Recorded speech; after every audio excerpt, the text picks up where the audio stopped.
The topic for this presentation is a look into the removal of hemicellulose from wood chips to create biofuels with a specific focus on ethanol.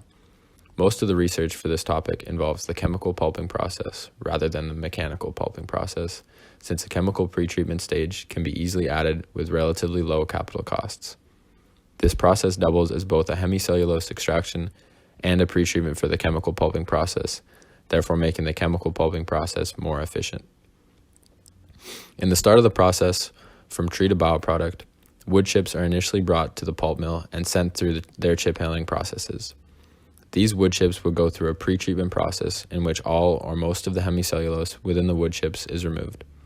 For a chemical pretreatment, the chips are initially steamed at 100 degrees Celsius to help with impregnation of the extraction of hemicellulose itself.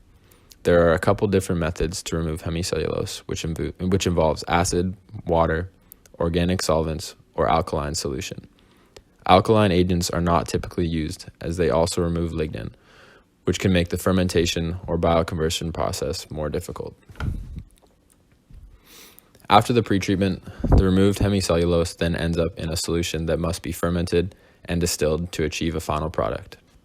For example, phosphoric acid, swollen cellulose, an engineered combination of yeast strains, could directly ferment the cellulose to ethanol with a concentration of approximately 1.8 grams per liter.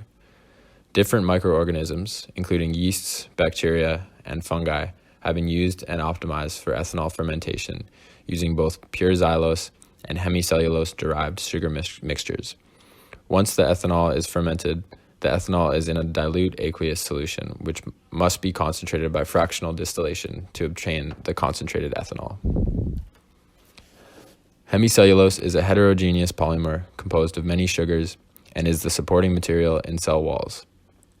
Xylin is the main component in the hemicellulose, which contains C5 sugars, C6 sugars, and sugar acids. Other components of hemicellulose include arabinose, galactose, glucose, glucuronic acid, and mannose. These sugars can be chemically stripped from the wood chips and fermented in ethanol or used to create a variety of other products. Ethanol is a flammable, colorless liquid with a boiling point of 78.5 degrees Celsius. It is the most commonly employed liquid biofuel, either as a fuel or as a gasoline enhancer. The demand for fuel ethanol is expected to increase greatly as a safer alternative to methyl tertiary butyl ether, MTBE, the most common additive to gasoline used to provide cleaner combustion. Ethanol as a fuel additive can be utilized to elevate the oxygen content of gasoline, allowing for better oxidation of hydrocarbons and reducing tailpipe emissions of carbon dioxide and unburned hydrocarbons into the atmosphere. Cellulosic ethanol is typically compared to corn ethanol and petroleum-based fuels in environmental studies. Greenhouse gases, regulated emissions, and energy use in transportation are all analyzed in these studies. Using any form of ethanol as a 100% fuel or partial fuel source has many positive environmental impacts. It is a renewable fuel as it is produced by biomass. It burns cleaner and more completely than diesel or gasoline. The biomass used to produce the ethanol absorbs CO2 as it grows, aiding in the reduction of GHGs emitted in the life cycle. Currently, ethanol is most commonly produced from corn in North America, but it is not the most environmentally conscious method. By producing ethanol from hemicellulose and cellulose in wood and other biomass, the process becomes even cleaner. Corn ethanol is produced by fermenting the starch and sugar in the corn. It also produces a distiller grain byproduct. The shift to cellulosic ethanol from corn ethanol is being strongly promoted by the U.S. government, but corn ethanol is currently cheaper and less complex, so the shift is slow. Argonne National Laboratory studied these fuels and found corn ethanol yields a 20% reduction in global warming emissions, while cellulosic ethanol results in an 85% reduction. So why is cellulosic ethanol the better choice? Virtually no fossil fuels due to waste lignin being used as an excellent boiler fuel to power the plant, much less intensive farming. It does not compete with food production like corn ethanol does. P&P plants are already in place, making ethanol just an additional revenue source for the P&P industry instead of creating a new infrastructure. there is a better percent yields as a large portion of biomass is cellulose. Also, transport is much less of a consideration for cellulose, as trees and biomass can be grown and found almost anywhere, so plant locations are unrestricted, unlike with corn and petroleum. As things stand, the market for the creation of ethanol from hemicellulose is still in the growing stage.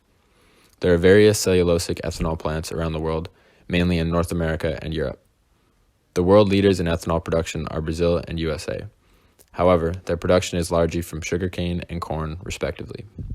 For reference, it is estimated that 400 million tons of hemicellulose is available in the US alone per year, which would lead to approximately 2 billion gallons of ethanol. The resulting cash flow from this estimation is $3.3 billion. USA produced 15.8 billion gallons of ethanol in 2019, meaning that there is a significant lane to increased ethanol production through hemicellulose. The renewable fuel standard in the U.S. requires fuel to contain a certain percentage of renewable fuel to be included in products. More standards like this would help to push money and resources towards the creation of plants. Ethanol is also closely dependent on oil prices. In current conditions, oil prices need to be in the $70 to $85 per barrel range for ethanol to be cost competitive.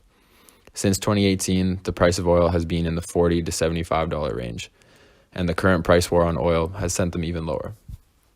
There is also a large capital cost involved to create a cellulosic ethanol plant. Due to this, investors will need to be fully supportive and believing in ethanol from hemicellulose as a legitimate form of energy. Thanks very much for your time.